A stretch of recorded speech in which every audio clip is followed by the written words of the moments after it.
මේ වෙනකොට අපේ බුදුබල සේනාවේ ඥානසාර අපේ ගරු කටයුතු හාමුදුරන් වහන්සේ අල්ලන්ට පොලිස් කණ්ඩායම් 4ක් යොදවලා තියෙන බවට අපිට දැනගන්න ලැබෙනවා.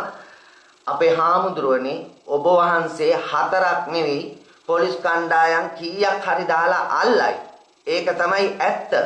හැබැයි සංඝයා වහන්සේට පහර දීලා පන්සලේ ඉඳලා පැනලා යන රාලහාමි පොලිසිය ඇතුළට යනකොට අල්ලන්න බැරි පොලිසියක් තමයි ශ්‍රී ලංකාවේ තියෙන්නේ. ඒ නිසා ඔබ වහන්සේ අල්ලන්න බැහැයි කියලා දෙන පණිවිඩෙත් ඊටමත් සුභවාදී කියලා මම හිතනවා. ඔබ වහන්සේට අපි දීර්ඝායුෂ ප්‍රාර්ථනා කරනවා. ඉන්න තැනක පරිස්සමින් ඉන්න. සමස්ත රටේ භික්ෂුන් වහන්සේලා යම් දවසක රටේ ජාතික ව්‍යසනයට සිදුවෙන අපරාධයන් වළක්වා ගන්න ඉදිරියට එනවාමයි කියන පණිවිඩය අපි දෙනවා.